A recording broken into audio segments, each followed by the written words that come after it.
Doa bisa membantu kita menemukan kedamaian batin. Zikir bisa membantu kita fokus pada hal-hal yang positif. Meditasi bisa membantu kita menenangkan pikiran dan tubuh. Jadi jangan lupa Ibnu Sina itu pikiran.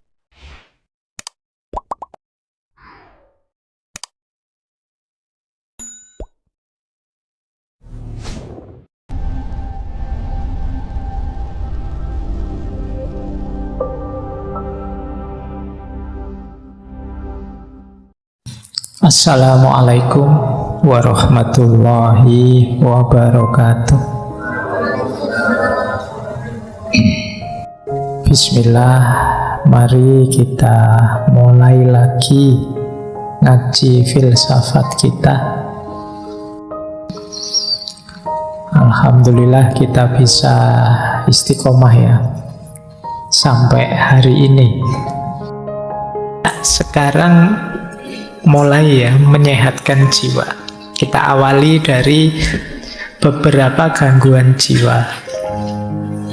Yang pertama, biar tidak lupa, kita awali dari gangguan jiwa karena humor-humor tadi, cairan-cairan tadi tidak seimbang. Jangan lupa seorang sanguinis yang tadi dominan darahnya itu kalau ekstrim bisa memunculkan pribadi yang hiperaktif, impulsif, dan mania. Jadi wajar saja ada orang ekstrovert, tapi kalau bablas tidak terkendali, ini kan dominan darah yang sifatnya panas tadi, dia akan hiperimpulsif, ngamuan, mania. Makanya dalam bahasa Indonesia kan ada istilah darah muda, darah panas. Itu sebenarnya arahnya ke sini. Karena memang aspek darah itu unsur panas.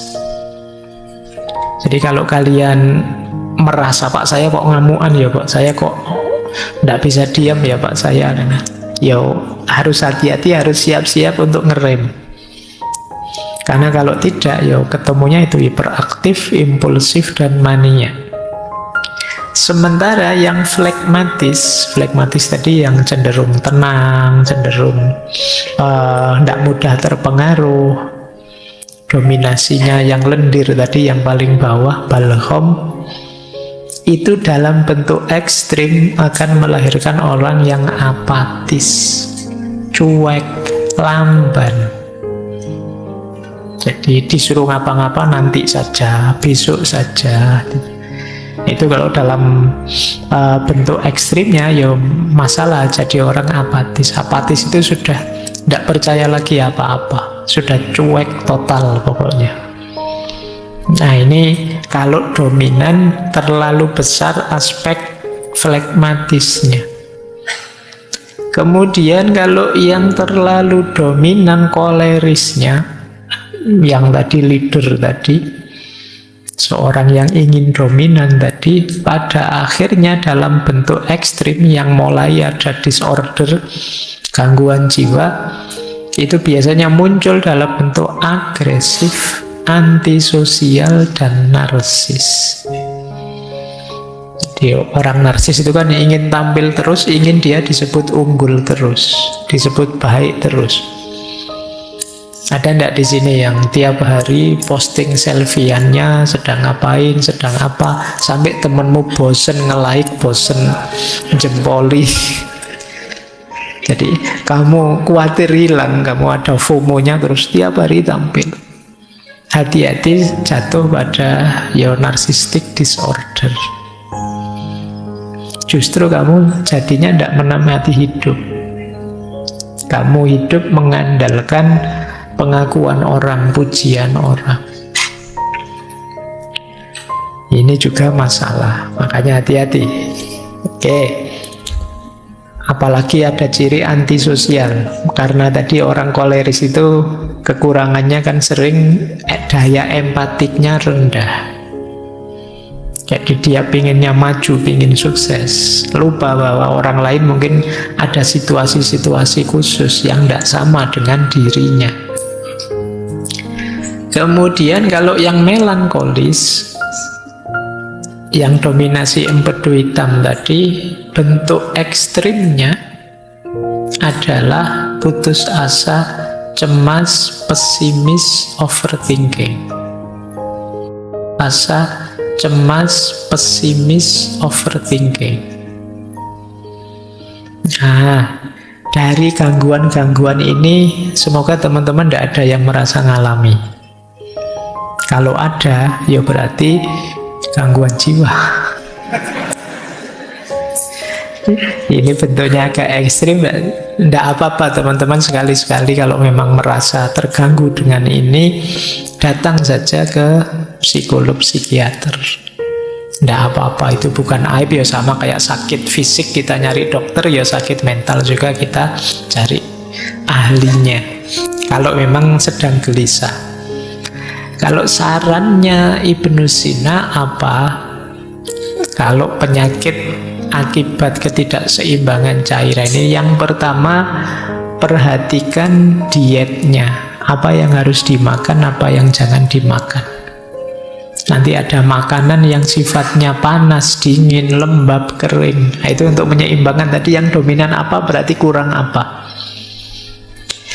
Ya nanti kapan-kapan kalau ada yang perlu nanti tak kasih apa sih yang kalau dominan sanguinis, flegmatis, koleris, melankolis itu apa yang harus dimakan, dietnya apa.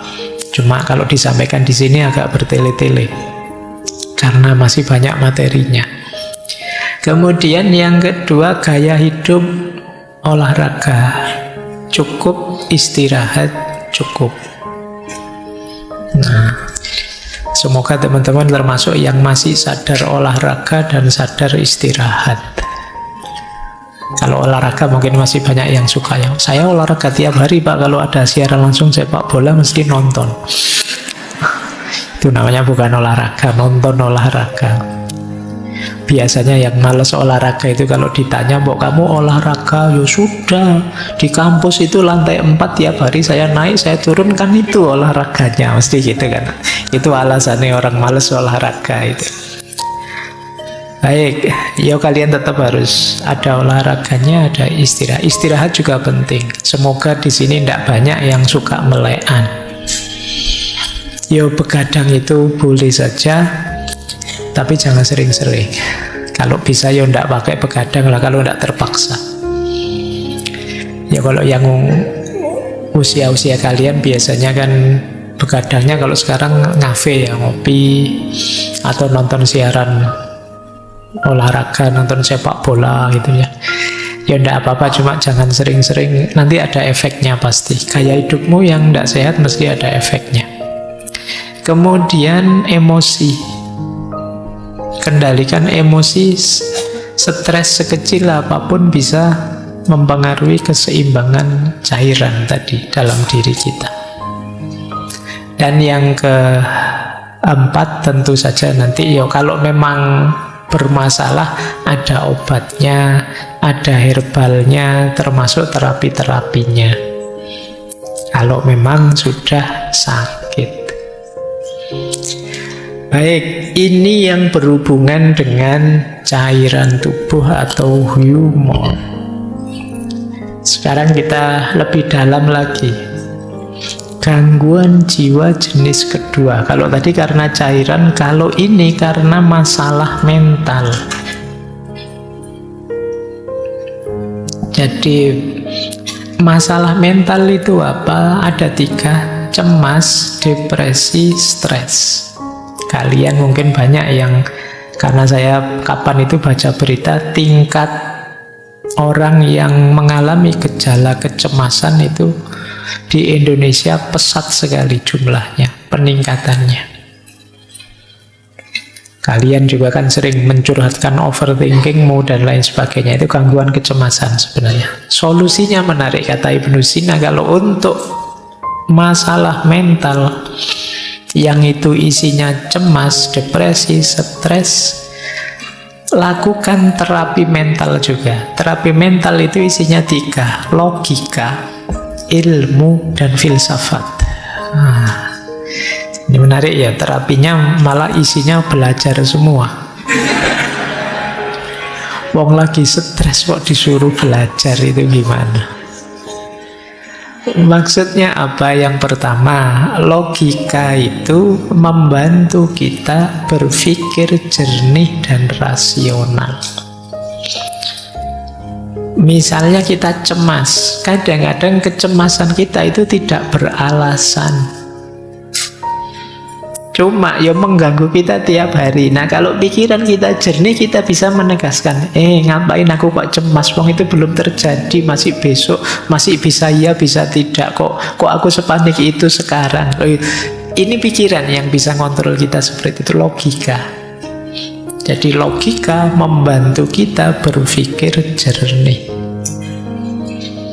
Nah, teman-teman boleh mulai latihan logika, ya, latihan berpikir jernih dan rasional. Kemudian yang kedua, ilmu. Kenapa harus ilmu? Ilmu itu membantu kita memahami dunia. Seringkali yang membuat kita stres, depresi, cemas itu kan situasi-situasi di sekeliling kita yang kita tidak paham. Kemarin waktu pandemi itu seluruh dunia belum terlalu paham tentang kerja dan mekanismenya virus COVID-19. Semuanya panik, banyak orang stres, banyak orang depresi. Tapi begitu diteliti kemudian tahu, oh ternyata virusnya ini, cirinya begini, kelemahannya ini. Ini kan ilmu. Begitu ngerti ilmunya, kita tenang sudah.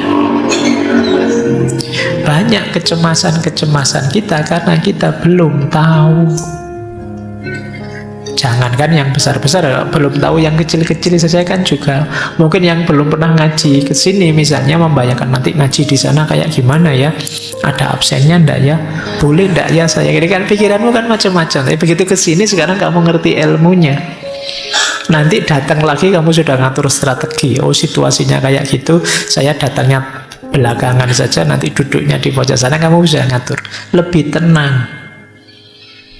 Maka kuncinya orang stres yang kedua itu ilmu. Ya tadi kalian misalnya belum ngerti tentang teori-teori carian humor dan lain sebagainya tadi, sekarang ngerti.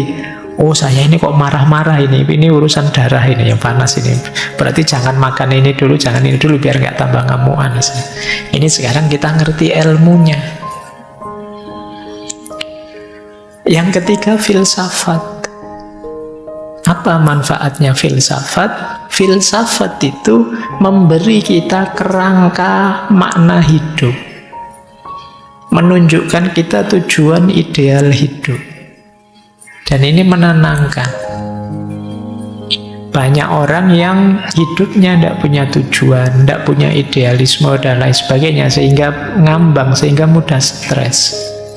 Orang itu kalau punya tujuan hidup, punya visi, punya makna hidup, mungkin mengalami kegagalan-kegagalan kecil bagi dia biasa. Yang penting tetap lanjut menuju cita-cita besarnya. Dan cita-cita besar ideal itu ya kita menempuhnya lewat jalur filsafat. Saya sering bilang filsafat itu salah satu jalan untuk kita menseriusi hidup. Jadi selama ini mungkin kita autopilot saja. Bahkan kalian mungkin kuliah sudah semester akhir juga masih belum punya cita-cita, belum punya tujuan. Kalau ditanya hidupmu mau kamu bawa kemana, kamu ingin hidup yang seperti apa, belum tahu Pak, belum mikir ke sana. Bahkan jurusan ini saya kira saya juga salah ngambilnya. Kamu bisa begitu, kamu bisa sampai dewasa tidak punya orientasi, tidak punya tujuan. Nah, filsafat membantu kita menemukan itu. Jadi menarik, kalau itu gangguan mental sifatnya, masalah-masalah mental seperti cemas, depresi, takut, solusinya 3, logika, ilmu, dan filsafat. Nah, makanya kemarin kita ngaji terus yang jadi buku itu judulnya Menjaga Kewarasan. Jadi kita belajar filsafat itu bagian dari menseriusi hidup biar kita tetap waras. Karena waras versi kita itu kamu cari di ChatGPT juga tidak ada. Seandainya ada juga tidak mesti cocok. Karena yang tahu hidup kita itu diri kita. Jadi coba kamu tanya ya di GPT, wahai chat GPT, tolong bantu saya biar saya bahagia bagaimana ya. Dia mesti ngomong macam-macam tapi tidak mesti cocok dengan kita. Karena yang tahu diri kita itu kita sendiri. Nah, di sini gunanya kita logika. Di situ gunanya kita belajar sendiri biar dapat ilmu, belajar cara berpikir filosofis biar bisa merangkai makna untuk hidup kita. Baik, ini gangguan jiwa jenis kedua. Nanti ada gangguan jiwa jenis ketiga. Kalau jenis ketiga ini masalah emosional, sedih atau marah atau takut, ini masalah emosi. Batin yang lelah, ini masalah emosi. Nah, kalau masalah emosi, menurut Ibnu Sina, solusinya adalah terapi emosional. Nah, terapi emosi kalau tadi logika, ilmu filsafat, kalau ini musik, puisi, dan seni. Nah, ini menarik ya. Jangan salah, Ibnu Sina juga ahli musik. Beliau bisa memainkan banyak alat musik, juga bisa menyanyi. Nah, baik. Musik, kata Ibnu Sina, bisa membantu kita untuk meredakan ketegangan, menemukan kedamaian, juga mengekspresikan emosi.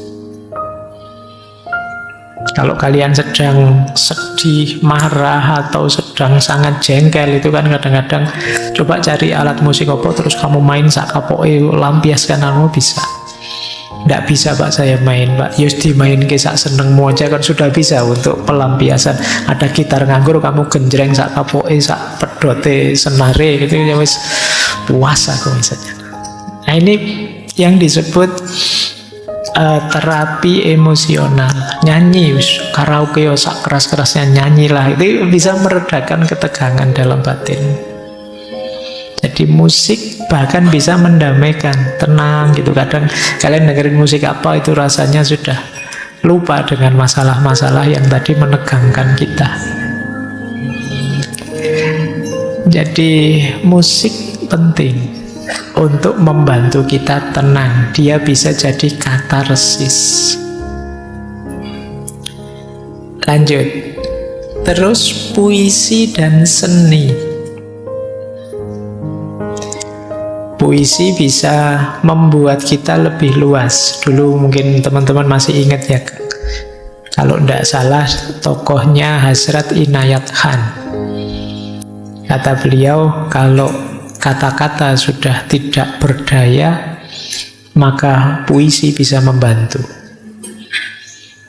Kalau puisi juga masih tidak ngangkat, musik bisa mewakili kita. Musik ya bukan lagunya, bukan syairnya. Kalau syairnya kan cenderung ke puisi, tapi musik itu kan tidak ada kata-katanya, dan kepala kita akan menerjemahkan sesuai kondisi kita masing-masing. Ya nanti kalau digabung dengan pandangan sufi yang lain, pada puncaknya sebenarnya katarsis paling hebat adalah kediaman kita. Jadi keheningan itu bisa, tapi yang paling tidak kan coba kalau teman-teman sedang sangat marah, sedang sangat sedih, dan belum bisa mengatasi sendiri. Misalnya tadi pikiran yang kita minta untuk mengendalikan sudah tidak berdaya karena saking sedihnya kita. Seni dan musik, juga puisi bisa membantu. Setiap kita pasti bisa nulis puisi. Tidak ada puisi yang jelek. Jadi kalau ada orang bilang, ini puisinya jelek, loh justru yang jelek itu lebih puitis. Makanya kalian pede saja, tulis saja, lampiaskan apa yang ada di pikiranmu, suka-suka kamu sudah. Nah, ini kan sebutannya makanya puisi. Ya kalau nulis beneran kan kamu rapi, ada subjek, predikat, objeknya, kalimat itu. Tapi begitu puisi, sudah nulis saja. Nggak usah ditanyakan ini maksudnya apa, itu maksudnya apa. Suka-suka kamu saja. Ya, karena memang tujuannya untuk katarsis. Baik, jadi kalau teman-teman mengalami gangguan jiwa jenis ketiga ini, musik, puisi, seni bisa membantu. Lanjut. Sekarang gangguan jiwa tipe keempat. Ini gangguan jiwa karena masalah spiritual. Ini harusnya agak panjang ya. Ketika kita merasa kehilangan makna hidup, kita merasa jauh dari Tuhan.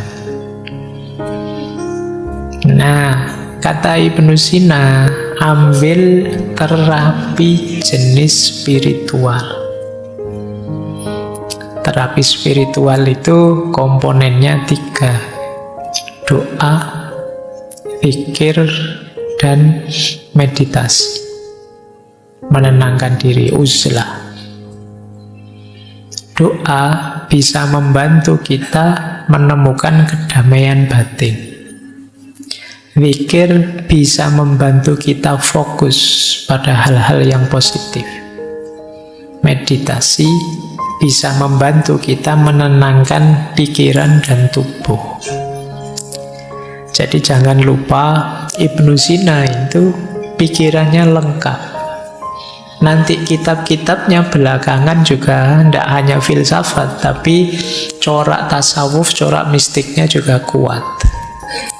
Beliau juga menulis misalnya falsafah masyrikiyah, filsafat timur. Beliau juga punya cerita-cerita seperti Hai bin Yaqdhan. Hai bin Yaqdhan itu yang lebih nulis cerita itu dulu ya Ibnu Sina, meskipun nanti nama tokohnya diambil oleh Ibnu Tufel untuk menulis cerita yang sama tapi dengan plot yang berbeda. Ada banyak cerita-cerita spiritual yang ditulis oleh Ibnu Sina karena beliau juga concern dengan masalah-masalah spiritual. Bahkan di falsafah masyrik itu ya beliau melihat bahwa manusia itu ada secara spiritual, ada tipe abid, ada tipe zahid, ada tipe arif. Abid itu orang yang menghidupkan spiritualitasnya lewat jalur ibadah. Rajin sholat, rajin puasa, sedekah, dan lain sebagainya. Ini tipe abid. Ada tipe zahid. Tipe zahid itu seperti para sufi yang melakukan uzlah, takholak bi ahlakillah, dan lain sebagainya. Ini tipe zahid, menjauh dari godaan dunia, keramaian dunia, memantapkan diri hanya menuju Allah saja. Ini namanya tipe zahid. Kemudian yang terakhir tipe arif. Tipe arif itu orang yang sudah mengalami pencerahan, orang yang sudah kasyaf, sudah ma'rifat, sudah ngerti hakikat segala sesuatu. Ini tipe arif. Ada abid, ada zahid, ada arif. Kalau kalian tipe apa? Abid kah? Sholatnya masih bolong-bolong, Pak, tidak berani bilang abid. Zahid apalagi, Pak. Arif sangsoyo. Tapi ini jalur-jalur untuk menghidupkan spiritualitas kita. Nanti orang yang menempuh jalur ini ingin menghidupkan spiritual, namanya adalah murid. Murid itu ya secara letterlek kan orang yang menginginkan. Tentu saja murid nanti dituntun oleh mursyid, orang yang menuntun, menunjukkan. Jadi baik, masalah spiritual Orang menyebutnya hari ini ada istilah krisis spiritual. Krisis spiritual itu tidak sekedar lupa Tuhan, tapi orang merasa kosong, merasa hampa, hilang makna. Mungkin kalian sering bertanya pada dirimu, hidup kok seperti ini ya? Apa gunanya aku hidup? Apa pentingnya sih aku hadir di dunia ini? Ini krisis-krisis spiritual. Jadi, apa makna diriku?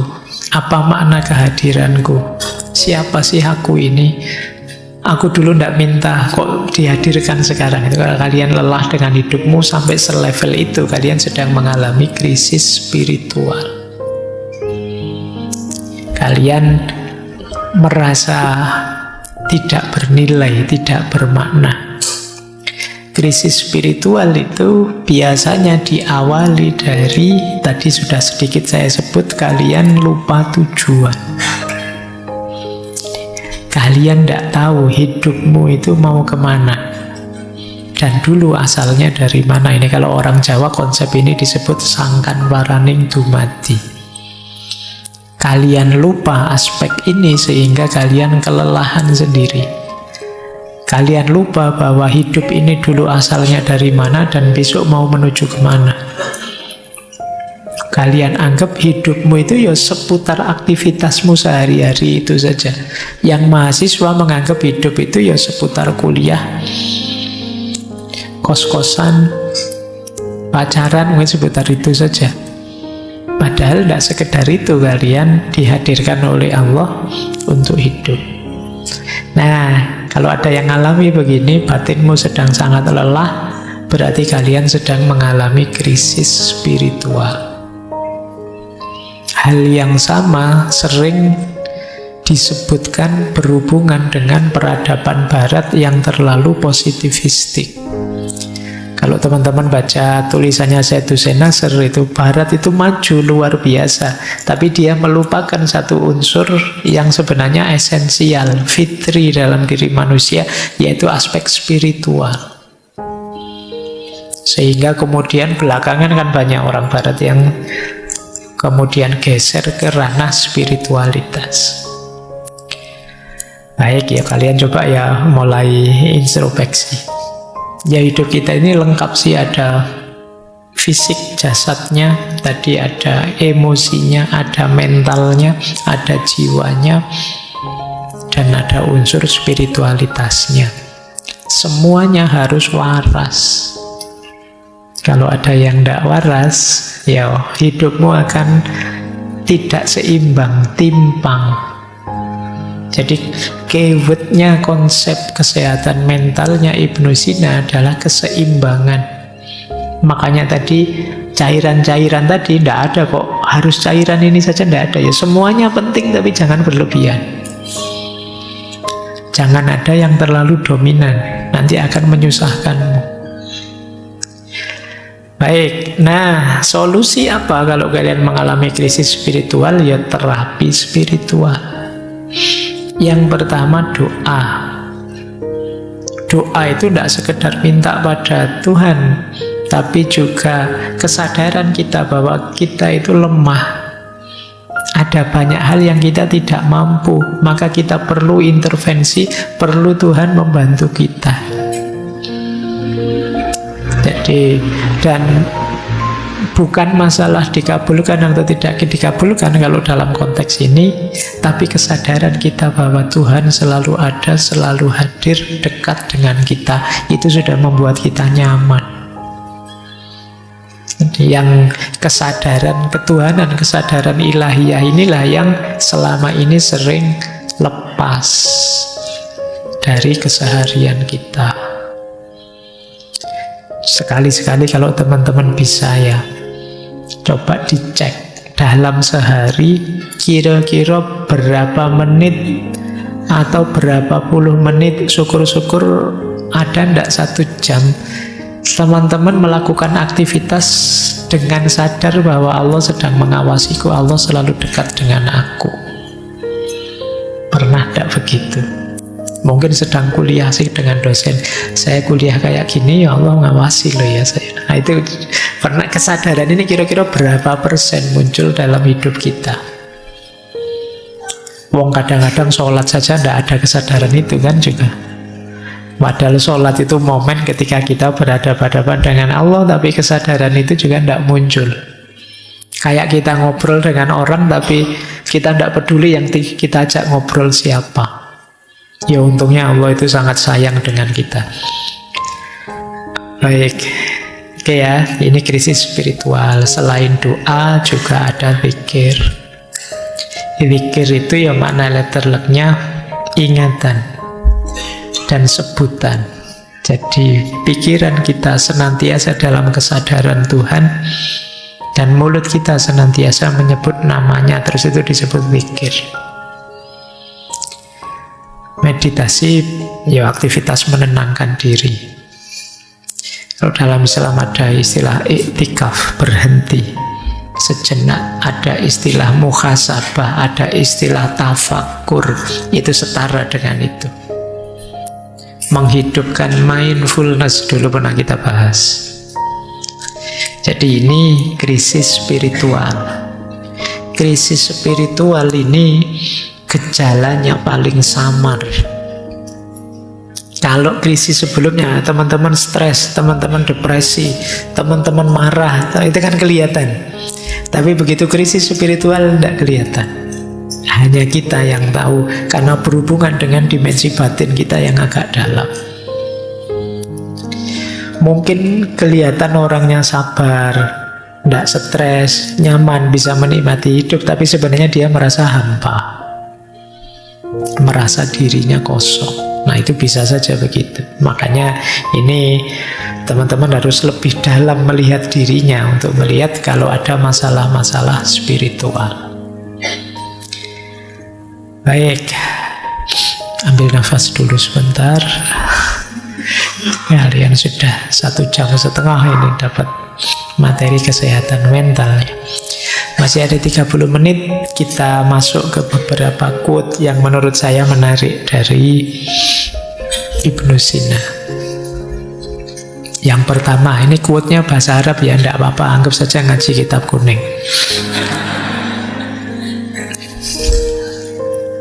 Ini menarik, kata beliau, musakinatul auja'i al-masyu at-tawilu wal insighalu bima yufrihul insan.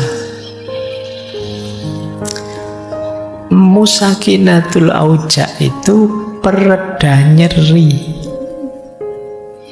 Itu mungkin bahasa Arabnya apa? Paracetamol. Ya, itu musakinatul auja. Pereda nyeri itu apa? Al-masyu at-tawilu, jalan-jalan. At-tawilu yang jauh. Healing. Bahasamu hari ini healing. Ya biasa, kalau kamu sedang pusing terus teman mengejak jalan-jalan yuk tak traktir, langsung sembuh mesti pusingnya. Jadi al-masyu at-tawilu. Tapi yang menarik yang kedua, wal insighalu bima yufrihul insan. Dan menyibukkan diri dengan hal-hal yang membahagiakan orang lain. Itu bisa menghilangkan nyeri. Kalian mungkin tadi mengalami krisis-krisis jiwa, krisis mental, stres, depresi, bingung, marah, cemas, dan lain sebagainya. Coba kalian hilangkan dengan cara apa? Sibuklah berkontribusi untuk orang lain. Kecemasanmu, rasa depresimu mungkin banyak terkikis. Karena secara sekaligus ketika kamu berbuat baik pada orang lain, sebenarnya kalian sedang menegaskan dirimu bahwa ternyata aku ini penting juga ya. Ternyata aku ini ada gunanya juga ya. Ternyata aku ini meaningful juga dalam hidup ini. Itu menggembirakan. Jadi kalau kita berbuat baik pada orang lain, itu sebenarnya kita sedang berbuat baik pada diri kita sendiri. Kan itu ada hadisnya yang begitu. Dan ini memang makna langsungnya begitu. Begitu kita mampu berbagi kebaikan pada orang lain, muncul kalau bahasa psikologi namanya self-esteem, kebanggaan diri. Alhamdulillah, meskipun kecil, aku bisa bantu orang lain. Meskipun sepele, hidupku ternyata bermakna juga. Nah, itu yang disebut al-insigol bima yufrihun nas. Ya kalau yang pertama al-masyu atau will itu memang untuk meringankan hati, maksudnya keluar-keluar sana loh, jangan stuck di situ terus. Kalau kamu di kamar terus murung, terus mengurung diri, ya tidak longgar hidupmu. Biar tidak sumpek lagi, tidak stres, coba lihat keluar-keluar. Ya ke sekitar-sekitar lah. Bapak saya tidak punya uang, Pak, keluarnya paling ke kos sebelah. Tidak apa-apa, mungkin di kos sebelah kamu akan ketemu temanmu yang lebih susah daripada kamu. Itu kan kamu terus bersyukur, alhamdulillah, nasibku jelek tapi ternyata ada yang lebih jelek. Itu gunanya kamu healing-healing, jalan-jalan keluar. Nah, ini menarik ya satu kalimat ini, musakinatul auja. Lanjut, quote kedua. Nah, ini wanti-wanti dari beliau. Ini yang kadang-kadang kita berat menjalankannya. Ihdharul batnah. Jagalah benar-benar perutmu. Fa inna aksaror ilali innama tatawalladu min fudulit to'ami. Sesungguhnya sebagian besar penyakit itu muncul dari berlebihan makan. Ini nanti hubungannya dengan diet ya. Makanlah yang tepat sesuai kebutuhanmu. Tidak hanya yang bergizi, tapi termasuk tadi ya, yang sesuai kondisi mentalmu. Mungkin kamu perlu memperkuat unsur apa, melemahkan unsur apa. Karena kuncinya ada di makanan. Maka peringatannya Ibnu Sina, ihdharul batnah. Khawatirlah dengan perutmu. Jadi jaga. Karena perut kita itu sifatnya sangat toleran, terbuka. Apa saja kita masukkan, dia terima. Kalau mulut kan enggak, mulut itu pahit kita muntahkan, enggak enak kita lebah. Tapi kalau perut kita isi apa saja dia oke. Makanya kita harus menjaganya dari luar. Karena di dalam dia welcome saja sih, kita kasih apa. Sarapan gorengan oke. Nanti makan siang gorengan lagi oke. Malam-malam gorengan lagi oke. Seminggu 7 hari Indomie terus oke, enggak apa-apa. Dia nerima saja. Padahal kunci kesehatanmu ada di situ. Ada yang bilang perut itu otak kedua, kepala kedua kita. Jadi sebagian besar penyakit jalurnya di situ. Maka perhatikan apa yang kita masukkan ke dalam perut kita. Baik, ini quote kedua. Kita lanjutkan ngaji lagi. Al-musta'iddu lisyai' takfihi ad'afu asbabihi. Orang yang siap, boleh juga diterjemahkan orang yang sedia, orang yang mau terhadap sesuatu, itu takfihi, cukup baginya ad'afu asbabihi, sebab yang paling lemah, paling ringan, tidak masalah. Misalnya begini loh, kalian misalnya tadi disuruh olahraga, disuruh mengatur makan yang tertib, disuruh apa saja macam-macam tadi yang disuruh ya. Itu kalau memang teman-teman mau, tidak perlu alasan banyak, tidak perlu bikin argumen ini itu, jalan sudah. Tapi kalau dasarnya memang ogah-ogahan, tidak mau, diberi alasan berapapun tidak cukup. Dasarnya memang tidak mau.